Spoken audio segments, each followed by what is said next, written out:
ज्या मान्यवरांची आपण या ठिकाणी आतुरतेनं वाट पाहत होतो त्या सर्वच मान्यवरांचं या विचारपीठावरती आगमन होतं आहे. मी आपल्याला विनंती करेन की टाळ्यांच्या गजरामध्ये या सर्वच मान्यवरांचं आपण या ठिकाणी मनपूर्वक हार्दिक स्वागत करूयात.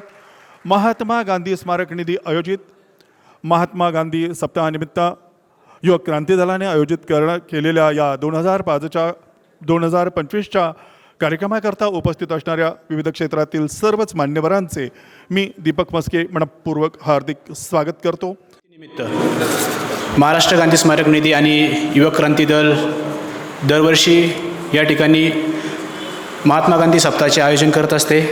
2 ऑक्टोबर म्हणजेच महात्मा गांधी जयंती ही जागतिक अहिंसा दिन म्हणून जगभरामध्ये साजरा केला जातो आणि त्याच गांधी जयंतीनिमित्त आपण या ठिकाणी दरवर्षी महात्मा गांधी सप्ताहाचं आयोजन करत असतो.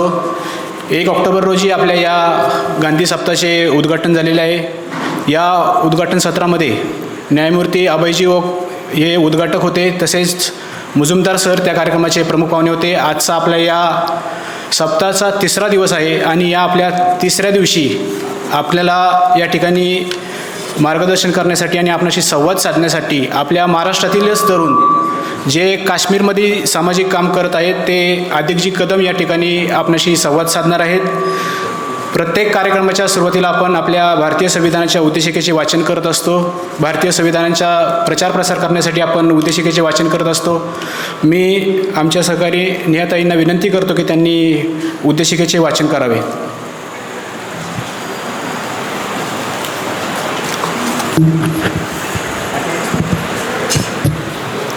आम्ही भारताचे लोक, भारताचे एक सार्वभौम, समाजवादी धर्मनिरपेक्ष,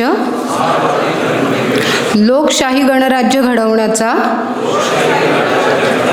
व त्यांच्या सर्व नागरिकांस सामाजिक, आर्थिक व राजनैतिक न्याय, विचार अभिव्यक्ती, विश्वास, श्रद्धा व उपासना यांचे स्वातंत्र्य, दर्जाची व संधीची समानता निश्चितपणे प्राप्त करून देण्याचा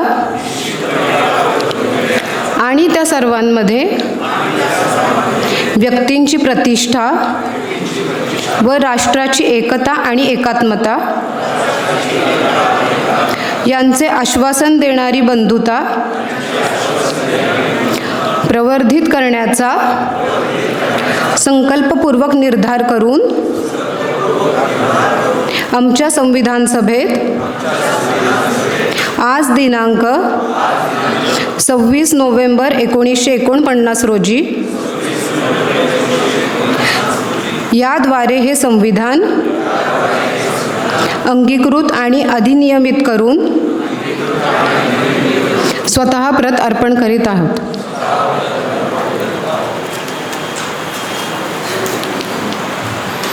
धन्यवाद. गांधी विचारसरणीचा आणि त्यांच्या व्यक्तिमत्त्वाचा तत्कालीन काळावरती कसा प्रभाव होता, त्यांनी केलेल्या काम आणि त्यांच्या विचारांचे स्मरण करण्यासाठी तसेच गांधी विचार समाजामध्ये तळागाळामध्ये पोहोचवण्यासाठी आपण या गांधी सप्ताहाचे आयोजन करत असतो.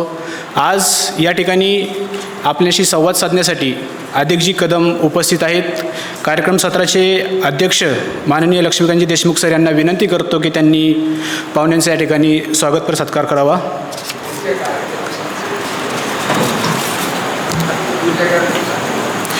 तसेच आपल्या या सप्ताहामध्ये एकूण यावर्षी 8 दिवस कार्यक्रम चालणार आहेत.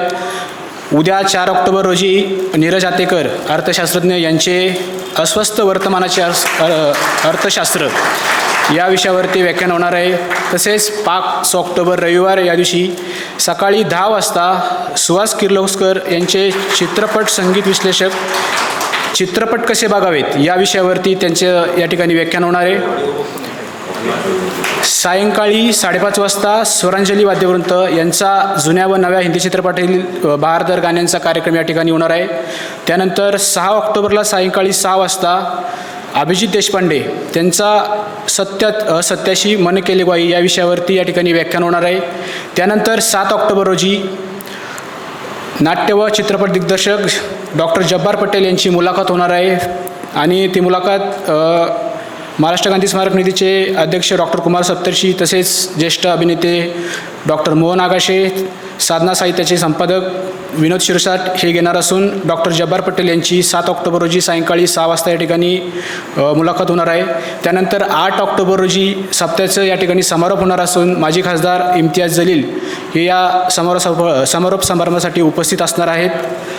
आज 3 ऑक्टोबर रोजी काश्मीरमध्ये काम करणारे आपल्या महाराष्ट्रातील युवक आदिकजी कदम या ठिकाणी उपस्थित आहेत. काश्मीर आणि मी या विषयावरती ते या ठिकाणी संवाद साधणार आहेत. मी आमचा सहकारी तेजस भालेरावला विनंती करतो की त्यांनी त्यांचा या ठिकाणी परिचय करून द्यावा.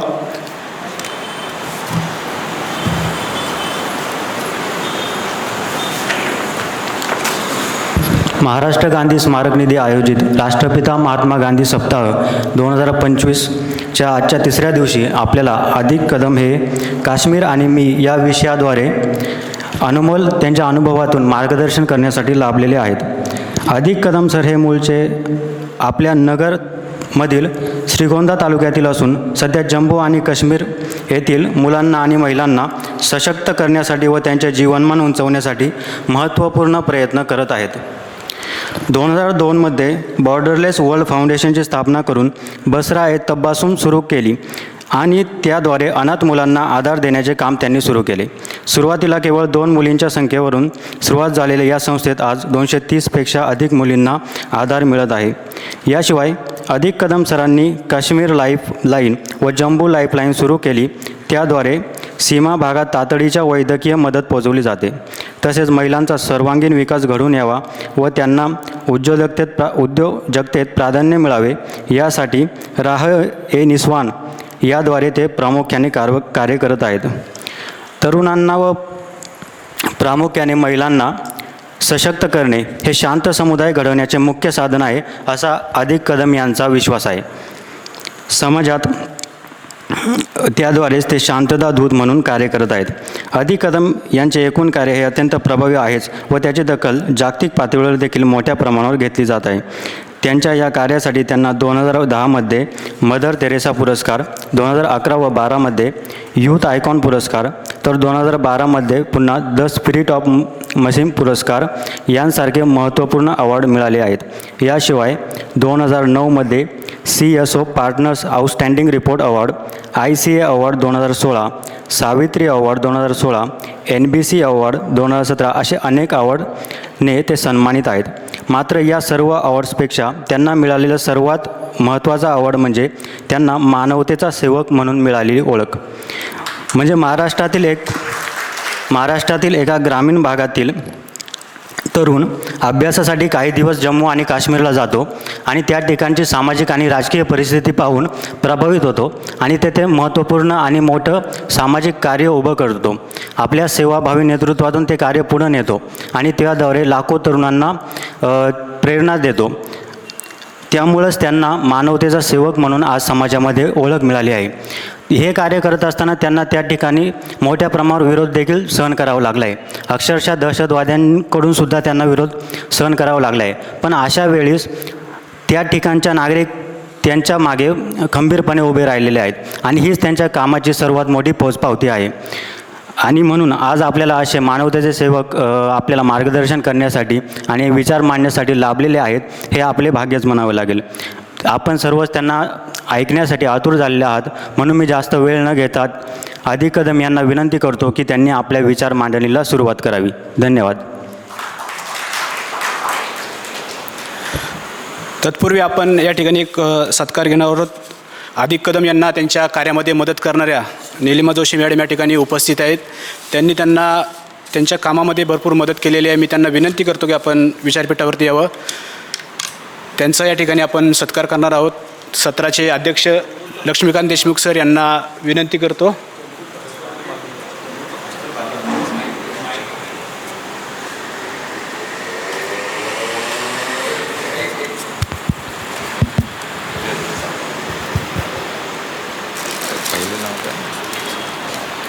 आता ह्या निलिमा जोशींचा सत्कार होतो आहे, पण श्रोत्यांकरता मी सांगतो की ही जी संस्था अधिक कदमने काढला. अधिक कदम आमच्या गावाकडचे आहेत, तिथले श्रीगोंद्यातल्या खेड्यातले, आणि एवढं धाडसाने तिथं काम करणं. तिथे सगळेजण म्हणत आहेत की अशांत भाग आहे. तर महाराष्ट्राच्या म्हणजे ज्यांना आपण दानशूर म्हणतो अशा व्यक्तींपैकी निलिमा जोशी आहेत. त्यांनी त्याचं तो एक कार्याचा गौरव तिथे 15,000 स्क्वेअर फुटाची इमारत बांधून केलेला आहे. आणि मी वारंवार प्रयत्न केला की बॉय किती डोनेशन दिले, तर ते सांगायला तयार नाहीत. तर निदान आपण असं सांगूयात की एकदा अधिक महाराष्ट्रातर्फे गेला आहे असं नाही, तर त्याच्यामागे अनेक मराठी माणसं पण आहेत. आणि हे आपल्याला ऐकायला मिळत नाही की निस्वार्थ सेवेच्या मागे लोक राहतात. आता असं आहे की स्वार्थाच्याच मागे चालायचं असं काहीतरी रिवाज पडतोय महाराष्ट्रात. तर आपल्याला तो चकवा आहे असं नाही आहे. चांगली प्रामाणिक दानशूर माणसं आहेत. त्यांचं ज्वेलरीचं दुकान आहे याला कुठं गिरगाव मुंबईमध्ये. पण त्या सहजपणे काश्मीरच्या वेदनेची त्यांच्या मनामध्ये तार छेडली गेली. हे साधी गोष्ट नाही. तर त्यांचा करावा तितका सत्कार कमी आहे. आता त्यांचा सत्कार होतोय म्हणून त्यांची ओळख करून दिली.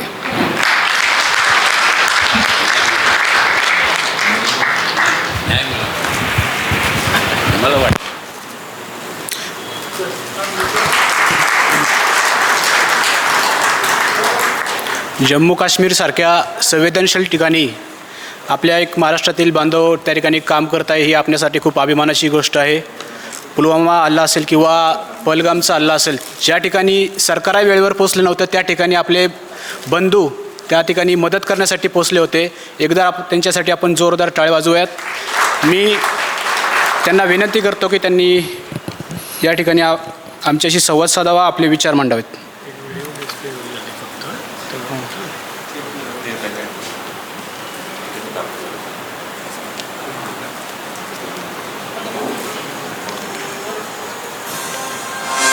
हमें सबको पता है कि इंडियन आर्मी का यहाँ पर काम क्या है.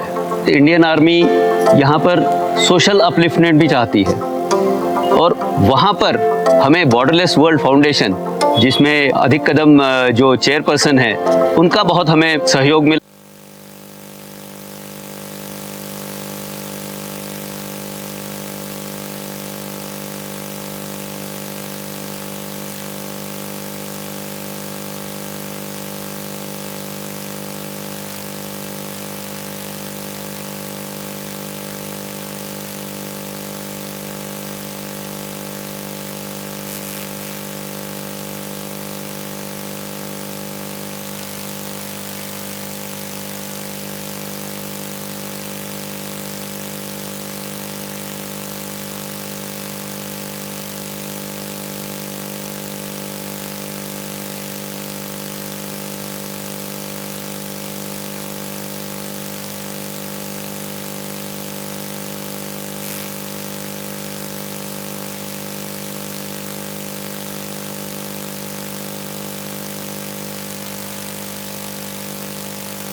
हमें सबको पता है कि इंडियन आर्मी का यहाँ पर काम क्या है. इंडियन आर्मी यहाँ पर सोशल अपलिफ्टमेंट भी चाहती है और वहाँ पर हमें बॉर्डरलेस वर्ल्ड फाउंडेशन, जिसमें अधिक कदम जो चेयरपर्सन है, उनका बहुत हमें सहयोग मिला. अभी वेरी रिसेंटली यहाँ पर वो 12 स्पेशलिस्ट डॉक्टर्स की टीम लेके आए, जो बिल्कुल दूर दराज के इलाकों में जाके उन्होंने फ्री ट्रीटमेंट किया, उनको मेडिसिन्स दिए. और सिविलियंस यहाँ के जो लोकल्स हैं, जिनके पास ये मेडिकल ट्रीटमेंट नहीं मिलता है, वो आज के दिन बहुत खुश है. बॉर्डरलेस वर्ल्ड फाउंडेशन ने यहाँ पर कुछ एम्बुलेंसेस दी हुई है, जिसका भी यहाँ के लोकल्स को बहुत फ़ायदा हो रहा है. यहाँ पर हालांकि ऑर्फनेजेस ज़रूर थे, लेकिन यहाँ का जो गर्ल चाइल्ड था वो निगलेक्टेड था. और वहाँ पर I think for the first time orphanages were started by borderless world foundation for the girl child. मैं 10 साल से यहाँ पे रह रही हूँ. घर पर अच्छी फैसिलिटीज़ नहीं थी, यहाँ पर आई तो यहाँ पे अच्छा है. मेरी एम है IAS. उस टाइम हमारे घर में 2 डेथ हो गई थी शाम के टाइम, मेरे पापा और मेरी आंटी।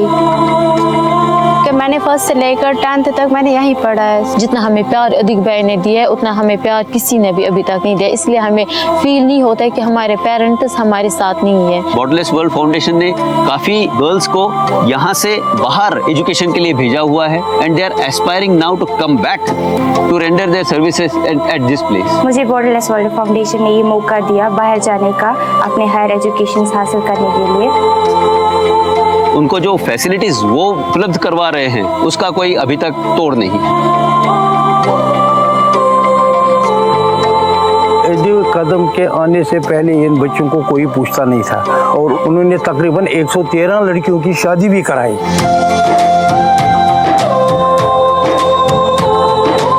देखने जो काम किया है इस माहौल में मेरे ख्याल में 100 आदमी भी नहीं कर सकते थे। ये काम मुश्किल है, ये आग पर चलने के मुतरादिफ है।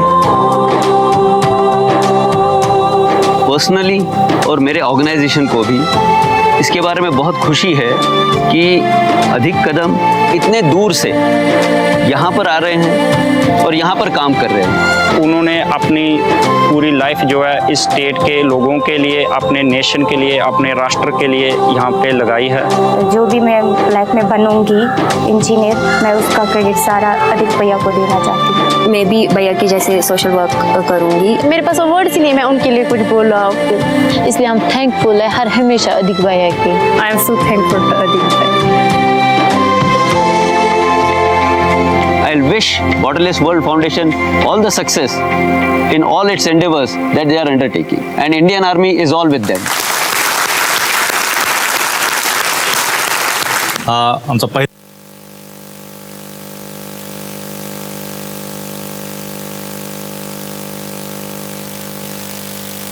Okay, thank you. हॅलो.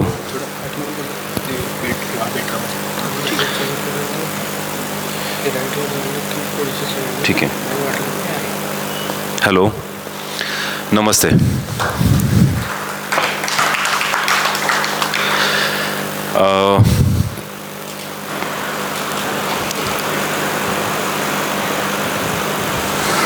एकोणीसशे 97मध्ये ॲक्च्युली मी एका गावामध्ये एक युनिसेफचा प्रोजेक्ट होता आणि सॉरी त्याच्या आधी सगळ्यांचा धन्यवाद स्टेजच्या लोकांचा. मी विसरतो नॉर्मली बोलताना, तर पहिल्यांदा सांगून टाकतो, I am very sorry. So grateful to everyone. तर 97मध्ये तर मी एका गावामध्ये, घुशी म्हणून एक गाव आहे ॲक्च्युली कुपवाडा जिल्ह्यामध्ये, आणि माझ्याबरोबर माझी एक मानलेली बहीण होती. She is basically from Karnataka, Hubli, आणि she was actually studying in Pune and we were travelling. आम्ही दोघं जरा युनिसेफच्या एका प्रोजेक्टसाठी आम्ही काही गावागावामध्ये फिरत होतो. अँड म्हणजे आमची एक सवय होती की सकाळी 6:30-7:30 बाहेर पडायचं आणि रात्री जिथं 9-10 वाजतील आणि जो कोणी म्हणेल की आज आमच्या घरी राहा तिथं राहायचं. तर मागच्या जवळजवळ आता 29 वर्ष झाले मला काश्मीरमध्ये, पण आजपर्यंत मी 29 वर्षामध्ये हॉटेलमध्ये कुठं राहिलो नाही. I am always staying with टाळ्या नका वाजू, मी विसरतो ॲक्च्युली. तर काय सांगत होतो, हां, हॉटेलमध्ये बेसिकली ना बोलताना फ्लोमध्ये ना, तर so connect with my heart, connect with my heart. I am not talking, my mind is not talking with you, my heart is talking with you.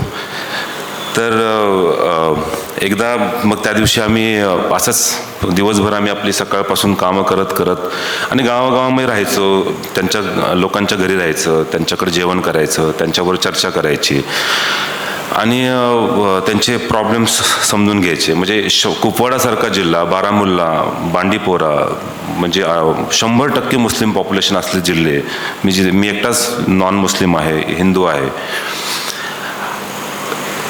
पण मला असं कधी म्हणजे असं काही वाटलं नाही, कारण मी एक वारकरी संप्रदायातला आहे, त्यामुळे मला तशी कधी वाटलं नाही actually. So I never given much importance to that की कोण मुस्लिम आहे का कोण हिंदू आहे. I am not concern about that actually.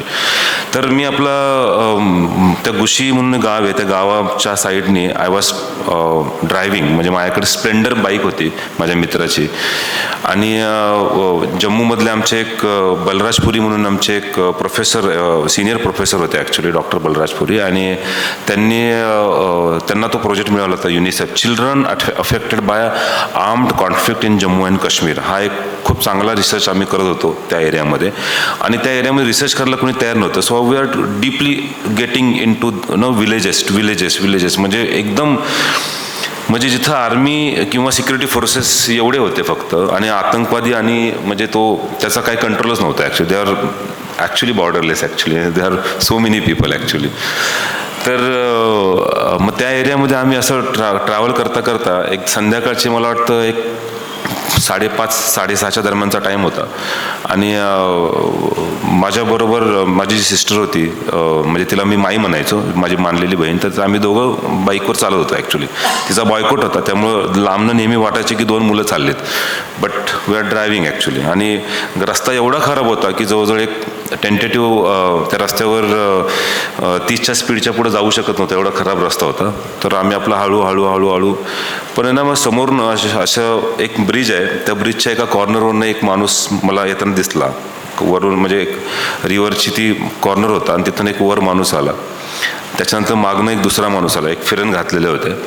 फिरण म्हणून एक काश्मीरमध्ये घालतात ॲक्च्युली थंडीसाठी बचावासाठी, थंडीतनं बचावासाठी. तर ते एक आला, दुसरा आला, तिसरा आला. आणि मी एक टेंटेटिव्ह एक 800-900 मीटरवरनं पहिला दिसला, दुसरा दिसला. आणि हळूहळू मला तिथं पोचायपर्यंत 1 मिनटं लागला मला. पण तेवढ्या ह्याच्यामध्ये 10-11 लोक वर आली होती. आणि जसं जसं मी जवळजवळ पोचलो होतो तशी मला त्यांच्या हातामध्ये काही गोष्टी दिसल्या. तर वी क्लोजली म्हणजे वी अंडरस्टूड की त्यांच्या हातामध्ये AK-47 आहे. आणि दॅट वॉज माय फर्स्ट पहिला असा समोरासमोर अशा घटना की समोर आतंकवादी आहेत ॲक्च्युली. आणि मी स्तब्ध झालो होतो ॲक्च्युली आतल्यात. कारण गाडी ड्राईव्ह करायची, थांबायचं नाही थांबायचं काहीच कळत नव्हतं. मी माझ्याबरोबर जी भारती होती तिला मी म्हणलं की माई ये तो वही है आज तो हम गए. तर ती म्हणाली की हां शायद आज गए. तर पण मला माहिती नव्हतं की थांबायचं नाही. मी जस्ट त्या 30च्या स्पीडची गाडी मी आपलं असंच चालत होतं माझी ॲक्च्युली. आणि त्यांना माहिती नव्हतं की मी थांबतोय, मला माहिती नव्हतं की ते मला अडवणार आहेत, थांबणार आहेत काय. सो वी आर जस्ट म्हणजे not mutually I am just driving actually. आणि समोर अचानकपणे suddenly it's like a shock for me. समोरनं 3-4 लोकांनी गाडी अशी थांबवली माझी, मागणं काही लोकांनी गाडी पकडली. आणि विदाऊट म्हणजे ब्रेक न दाबता, मी ब्रेक गाडीचा न दाबता गाडी थांबली गेली माझी ॲक्च्युली. आणि त्या गडबडीमध्ये ॲक्सिलेटर एवढा वाढला की त्यांना कोणाला तरी वाटलं शायद कारण मी काय कदाचित पळून चाललो का काय, किंवा I am trying to escape. तर एकाने AK-47चा बट जो आहे तो माझ्या ह्या गुडघ्यावर जोरात मारला ॲक्च्युली. आणि मला असं वाटलं की कदाचित मला फायर झालं का काय कुठंतरी. सो आय वॉज चेकिंग की somewhere if I am okay. आणि एकाने माझं डोकं जे आहे ते त्या स्प्लेंडरच्या पुढं जी चावी असते ते पुढं जे डोकं असतं स्प्लेंडर त्याच्यावर माझं असं डोकं दाबलं होतं ॲक्च्युली. आणि मी म्हणजे मी बोलताना ना ती चावीचं मला आय एम फिलिंग दॅट की जी लागती ना ती की मला फील होती. म्हणजे I am talking right not with you I am feeling it that की ती चावीमध्ये दाबलेलं होतं मला. And it was hurting me actually. तर त्या सिच्युएशनमध्ये एक असे काही म्हणजे माझ्याबरोबर जी होती भारतीय तर शी स्टार्टेड म्हणजे ती थोडीशी ओरडली, भैया हम लोग बॉम्बे से आए हैं, हम लोग यहाँ पर सोशल वर्कर है और हम लोग ऐसे ऐसे यहाँ पर काम करने के लिए आए. तर तिचा जो स्त्रीचा आवाज म्हणजे आम्ही दोघं मुलं चाललेत असं जे लांबणं वाटत होते, तर तिचा स्त्रीचा आवाज ऐकून दे जस्ट स्टॉप्ड ॲक्च्युली. तोपर्यंत माझ्या खांद्यावरची बॅग काढली, त्याची बॅग काढली. देवर पीपल आर सर्चिंग ॲक्च्युली की बॅगमध्ये काय सगळं ते चालू होतं ॲक्च्युली. आणि त्यातला एक आतंकवादी one person actually, I should not call them anyone actually, but one person came and he said, तुम्ही कुठनं आहात, where are you from? He asked this question in English, where are you from? तर हा surprise होता माझ्यासाठी की एक हे लोक जे सो कॉल्ड फिल्ममध्ये असे वाटतात डरावणे, ही माणसं basically talking with me in English and he said की वेअर आर यू फ्रॉम. तर Bharti said we are from Bombay. तर तो म्हणला की where are you from Bombay. आता ती गडबडली कारण ती पुण्यात शिकत होती, ती काय बॉम्बेला माहिती नव्हती तिला, ती फ्रॉम कर्नाटका. तर ती म्हणली no no no we are from Pune. तर तो म्हणला की तू खोटं का बोलला, वाय यू लाईड. सो ती म्हणली कि नो बेसिकली आम्हाला माहितीच नहीं है. उसने बोला कि मुझे नहीं पता है कि आप मतलब बॉम्बे तो फिल्मों में जानते हैं, पूना नहीं जानते सब लोग. तो कश्मीर में इंटीरियर में कौन जाएगा पूना, कौन किसको पता होगा. बॉम्बे तो एक सिटी है कि जो महाराष्ट्र को महाराष्ट्र में बॉम्बे है तो समझ लेते कि चलो ये महाराष्ट्र से. तो उसने वहाँ से बोला डू यू नो स्वारगेट. ये वहाँ से उसने बोला डू यू नो स्वारगेट. अब तिला नव्हतं माहिती बिकॉज तिला स्वारगेट बी नव्हतं माहिती. मला माहिती होतं कारण मी सनस ग्राउंडला खेळायला जायचो. आय वॉज अ रेसलर, तर कबड्डी खेळायला जायचो. सो त्याच्यामुळं मला तिथलं स्वारगेट माहिती होतं. मला मी खालीच होतो अजून. माझं डोकं जे आहे ना ते स्प्लेंडरवर दाबूनच ठेवलं होतं एका आतंकवाद्याने. आणि दिस कन्व्हर्सेशन वॉज गोईंग ॲक्च्युली. आणि ते म्हणजे 1-1.5 मिनिटाचं कन्व्हर्सेशन आहे ते. मला त्यांनी हे केलं तर मी त्याच्यातच खालनं बोलतो भैया मुझे पता है स्वारगेट कहाँ पर है. मला वाटलं की अरे कोणतरी स्वारगेटबद्दल बोलते. सो काहीतरी एक there is a some hope that someone will listen to us now. आणि मग तो म्हणला तो त्यांनी so we there conversation started की स्वारगेट. तर तो म्हणला की I came to Pune station from Jhelum express. From Pune station to Swargate, I had taken a auto, and from Swargate to Bharati Vidyapit, I had taken a bus, and I entered into Bharati Vidyapit for MBBS admission purposes. So तो तिथा आला MBBS admission, सांगितलं कि मैं गया था admission लेने के लिए वहाँ पर. उन्होंने कहा कि 3.5-4 महीने के बाद आपकी एंट्रेंस एग्ज़ाम होगी. तो उस एंट्रेंस एग्ज़ाम के लिए ही टेकन से 6 महिन्यासाठी त्यांनी एक फ्लॅट बुक केला फॉरेस्ट अभ्यासासाठी. तिथं तो धनकवडीच्या साईडला कात्रज आणि धनकवडीच्या त्या एरियात कुठेतरी तो त्यांनी घर घेतलं. तो तिथं राहिला. आणि त्याच्यामध्ये तो अभ्यासही करत होता MBBSसाठी. आणि त्याला एक कॉल आला. त्याचा कझन म्हणजे चुलत भाऊ एका फायरिंगमध्ये क्रॉस फायरिंगमध्ये त्याची डेथ झाली. तर त्याच्या जनाजासाठी तो काश्मीरला गेला. त्या जनाजामध्ये सगळ्या त्या फ्लोमध्ये प्रवाहामध्ये कुणीतरी त्याचं ब्रेनमध्ये त्याचे काही विचार असे घातले की तो पाकिस्तानलाच गेला. आणि पाकिस्तानवरनं डायरेक्टली त्या दिवशी तो माझ्यासमोर उभा होता. So he was talking his journey in just 2-3 minute 3 minutes 4 मिनिट्समध्ये तो सगळं झालं. आणि तोपर्यंत मी खालीच होतो अगदी. मला मी स्प्लेंडरवरच माझं डोकं त्या